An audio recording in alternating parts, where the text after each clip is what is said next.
Erokamano ne wacho ntiere nonro moro ma idwa nyisowa ewi papa ma samoro jopiny ok olonygo. Koro e nying ma papa okawo, nying nigi meaning. To nying ma papa okawo ema nyisowaga ni papa ni dhi bedo papa machal nade. Nying en ema oyiero owuon. Yes, nying en moyiero owuon. Koro kineno oyiero nying mar Pope Leo mar 14.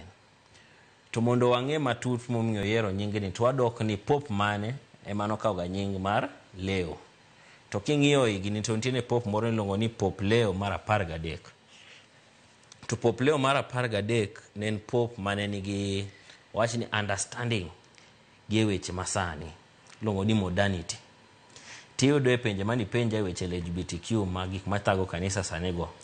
Koro yudo ka ing'iyo ni Pope machon cha manokawo nying mar Leo, ang'o mano chung'ne, ang'o mane okele kanisa, pogruok mage kata owach ni reforms mage manokelo e kanisa. Koro king'iyo kamano tineno ni Pope Leo mar 13 ne en Pope ma ne nigi understanding mar gik matimre sani, gik modernity gi. Ten kendo Pope manohero lemo, miwacho ni devotion to the Blessed Virgin Mary. Ne jokopere en lemo mar Maria min Yesu.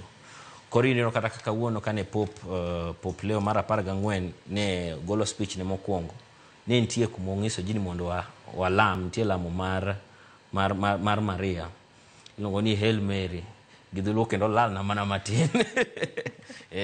Misawa Maria, mano. Koro yudo ni koro Pope ni odhi bedo Pope ma kendo odhi bedo machiegni ahinya gi lamo mar Misawa Maria, ni wach kata devotion to the Blessed Virgin Mary. Kendo odhi bedo Pope ma en direct. Opogre gi koro gi Pope Francis. Ng'eni Pope Francis ne wacho ni omiyo wa paro mare. Koro kata gik ma LGBTQ nikech ni yudo ka koro ok ni nyal chime gi wach tier nikech onge kuma ondike owacho ni mae gima wacho. Kati wacho ni mae gima wacho ex cathedra ka ok koma kaka Pope. To yudo ni Pope Leo ne ng'ama gike ne gin very direct. Ema gima koro aparo ni kata Pope Leo mar 14 koro dhi kelonwa gik moko ma koko mane nitie, koro ni debates moko matindo tindo mane nitie, gik moko mantie kanisa, ng'ani dhi chimo gi tir.